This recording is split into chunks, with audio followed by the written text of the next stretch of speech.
Y por último, Robert Dudley, con quien había muchísimos rumores de que la reina Isabel tenía un amorío secreto con este señor. Resulta que las tierras y demás territorios se concedían a la familia real, pero este señor tenía varios apartamentos que estaban muy próximos a los de la reina y siempre en la mayoría de sus residencias principales. Todo el mundo sabía que Robert Dudley era un hombre casado, pero un día descubrieron el cadáver de su mujer en el fondo de un hueco de una escalera, y ella tenía el cuello roto. Por más que dijo que ella se había caído, muchos sospecharon que en realidad él la había empujado.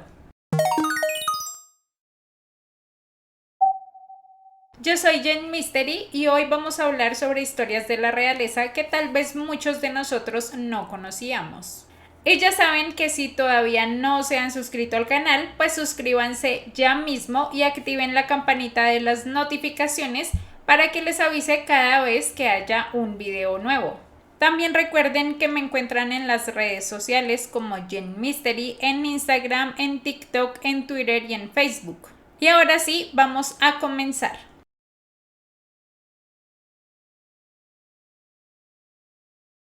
La reina Isabel I nació el 7 de septiembre de 1533. Nació en el Palacio de Greenwich y era hija de Enrique VIII de Inglaterra y de Anne Boleyn o Ana Bolena. Pero vamos a comenzar por el principio. El padre de Isabel I, es decir, el rey Enrique VIII de Inglaterra, estuvo casado en varias ocasiones y era toda una joyita de persona. Estuvo casado con Catalina de Aragón, con quien tuvieron 8 hijos, de los cuales se cree que solo sobrevivió, o por lo menos únicamente se conoce a María Tudor, o más conocida como María I. El resto fueron abortados o fallecieron el mismo día del nacimiento o a los pocos días de haber nacido, e incluso varios de ellos ni siquiera tuvieron nombre. Después estuvo casado con Ana Bolena, con quien tuvo una hija que era Isabel I. También tuvieron otro hijo que no se sabe exactamente si fue niño o niña, y tampoco se sabe con exactitud si nació muerto o si falleció el mismo día del nacimiento. Después estuvo con Jane Seymour, con quien tuvo a Eduardo VI de Inglaterra. Luego se casó con Ana de Cleveris y después con Catalina Howard. Esta mujer fue ejecutada el 13 de febrero de 1542. Ella y 2 hombres más fueron acusados de una alta traición al rey. A uno de ellos se le otorgó como el favor o la gracia del rey al ser decapitado, y el otro tuvo un final bastante sangriento. Este hombre fue decapitado, colgado, destripado, castrado y descuartizado, y sus cabezas fueron exhibidas en picas en el puente de Londres. Luego Enrique VIII estuvo con Catalina Parr, con quien no tuvo hijos, después con Elizabeth Blount, con quien tuvo otro hijo más, y después estuvo con Mary Boleyn o María Bolena, quien era la hermana de Ana Bolena, y con ella tuvo 2 hijos. Al día de hoy los historiadores se preguntan si uno de ellos en realidad era hijo de Enrique VIII o de otra persona. Y por último estuvo involucrado sentimentalmente con María Berkeley y Juana Dingley. Cuando Isabel I nació, los padres comenzaron a tener algunos problemas. Un día el rey Enrique VIII tuvo una pelea con Ana Bolena y decidió arrestarla y ejecutarla. Así que Ana Bolena, siendo su segunda esposa, fue ejecutada cuando Isabel I tenía 2 años y medio de edad. Inmediatamente el matrimonio fue anulado e Isabel I fue declarada como hija ilegítima. Además, porque el rey había alegado que Ana Bolena le había sido infiel. El mismo año en que Ana Bolena fue ejecutada, el rey se casó nuevamente con su tercera esposa. Se trataba de Jane Seymour, con quien tuvo un hijo que sería su nuevo sucesor, llamado Enrique VI de Inglaterra. Si quieren saber más sobre la vida de Ana Bolena o Annie Boleyn, porque hay que decir que era un personaje bien curioso. Además dicen que cuando Ana Bolena se enteró de su ejecución por parte del rey, ella se puso muy contenta. Le dijeron que habían contratado a un espadachín con una espada de doble filo. Ella simplemente lo aceptó y dijo: "No tendrá mucho problema, ya que tengo un cuello pequeño. Seré conocida como la reina sin cabeza". Así que si quieren saber más sobre la vida de Ana Bolena, denle me gusta y déjenlo en los comentarios. El rey Enrique VIII es más conocido por ser el rey que supuestamente ejecutó a Ana Bolena por no darle hijos varones. Después del fallecimiento de Ana Bolena, Enrique VIII encargó a tutores y damas de compañía para que le dieran una buena educación a Isabel. Y dicen que Isabel pudo tener una buena infancia gracias a la sexta esposa de este personaje, que se llamaba Catalina Parr, con quien estuvo casado hasta 1548. Catalina Parr se hizo cargo de que sus hijastros estuvieran bien y que tuvieran una buena educación. Por este motivo, Isabel I fue educada en latín, en italiano, en griego y en francés. Y también recibía clases de teología, de música, de filosofía y de retórica, que fue una herramienta muy importante, ya que le sirvió para que ella misma escribiera sus discursos como reina. Ya saben que generalmente a todas las personas de la nobleza les escriben los discursos de lo que tienen que decir, así como cuando a los políticos otra persona les escribe lo que tienen que decir para no embarrarla en público.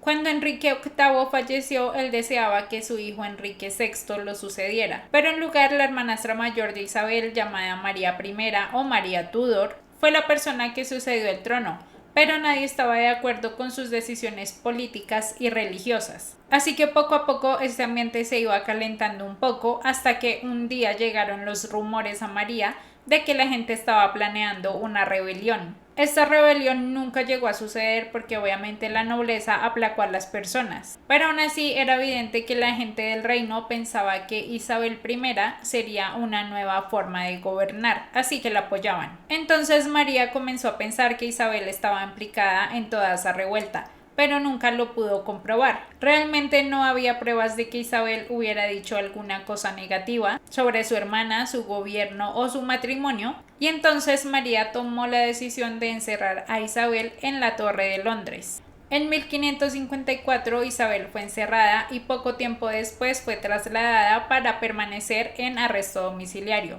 Al año siguiente las hermanas Isabel y María un día se encontraron y se reconciliaron, así que Isabel quedó en libertad.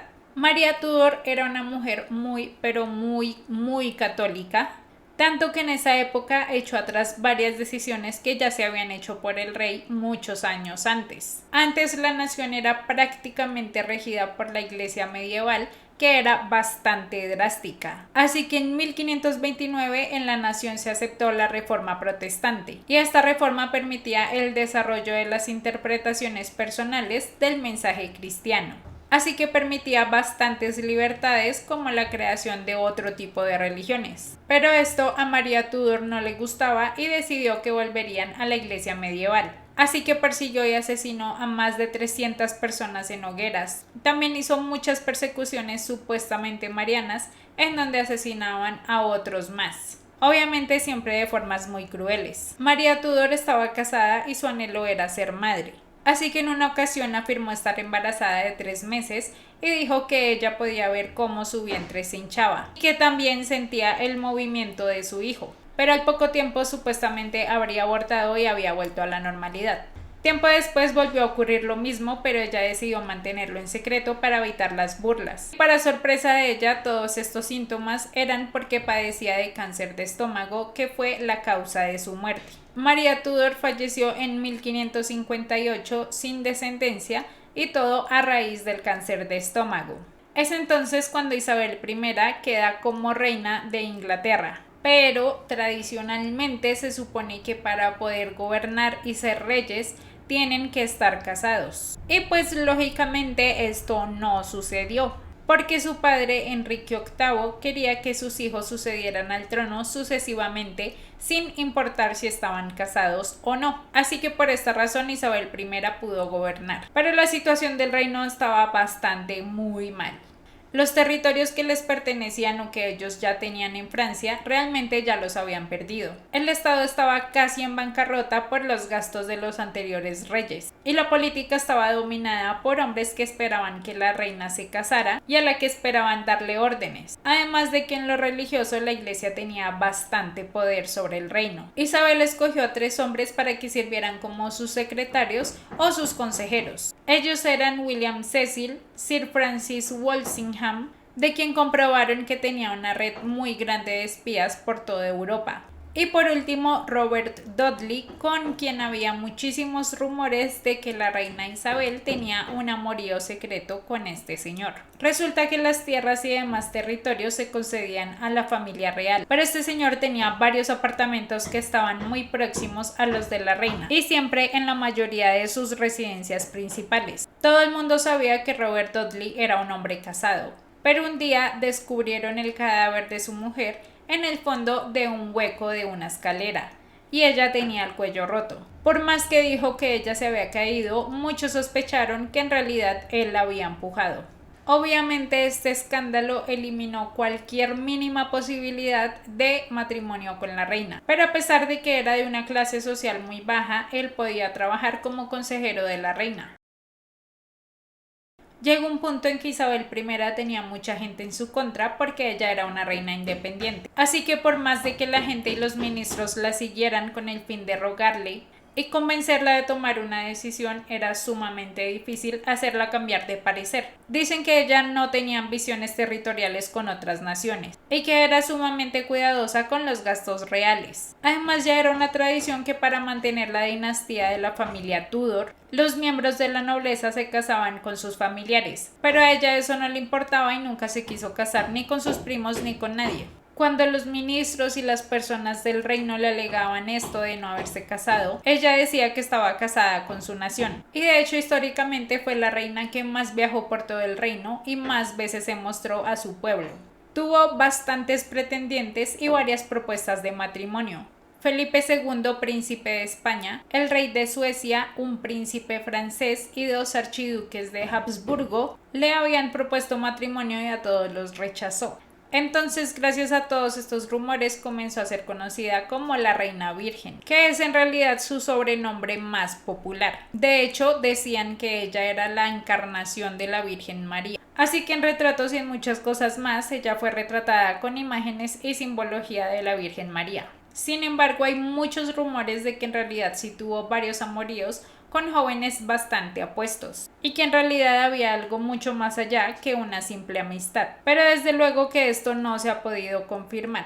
Durante su mandato, Isabel tomó decisiones que fueron bastante positivas para el reino, como por ejemplo que la nación regresó a la reforma anglicana o protestante, así que ahora el papa ya no tenía el poder supremo, sino la reina. Por supuesto, hubo muchos extremistas que defendían a su iglesia, y el papa excomulgó a la reina Isabel I por herejía. Un día apareció una nieta de su hermanastra mayor, María Tudor. Ella era nieta directa del esposo de María. Resultó que esta mujer era la reina de Escocia, y ella estaba en contra de Isabel I porque decía que era una reina ilegítima por lo del divorcio de los padres. Así que ella venía planeando una rebelión para matar a Isabel, y con esto ella se quedaría con el trono. Pero Isabel se enteró y envió a un ejército que ahorcó a más de 900 rebeldes. El resultado final fue que gracias al esposo de esta mujer, que resultaba ser Felipe II de España, Isabel pudo reunir pruebas de que esta mujer lo alentaba a invadir Inglaterra y también a hacer un atentado contra la reina. Por esta razón fue que Isabel pudo firmar un documento en donde ordenaban la ejecución de esta mujer,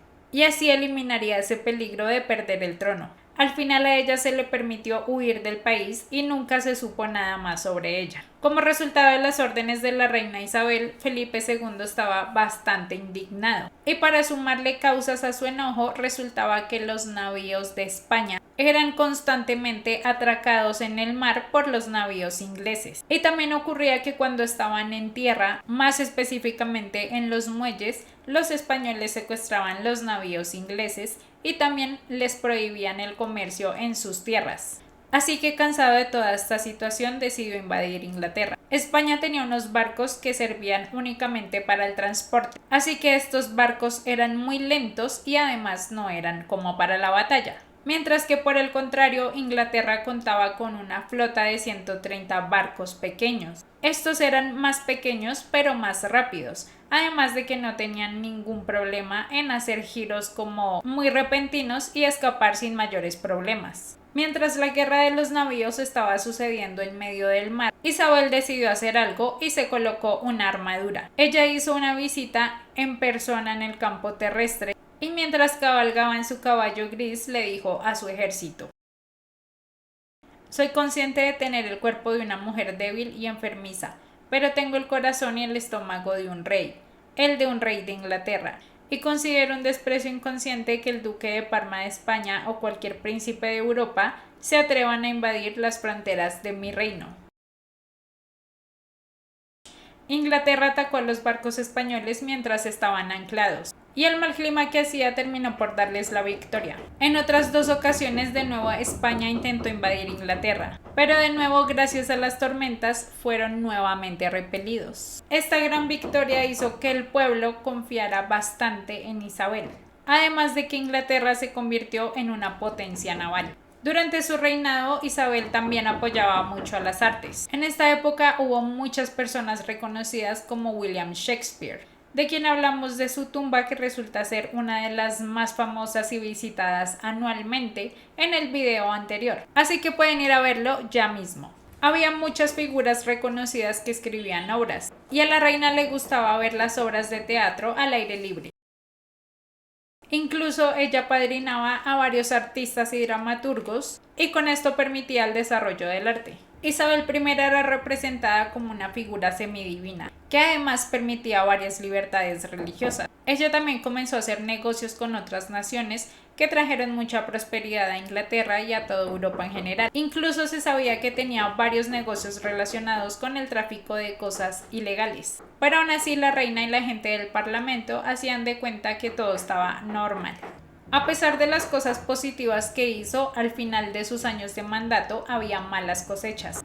La inflación era muy alta y los impuestos también, y era debido a que en la guerra con España habían gastado una buena cantidad de dinero. También había desempleo y crímenes, y la población había aumentado. Había pasado de 3 millones a 4 millones. Había pobreza, y en vista de esto hicieron reformatorios para vagabundos y escuelas para niños. En 1603 Isabel I falleció a los 69 años. Se cree que probablemente pudo haber sido por neumonía y bronquitis.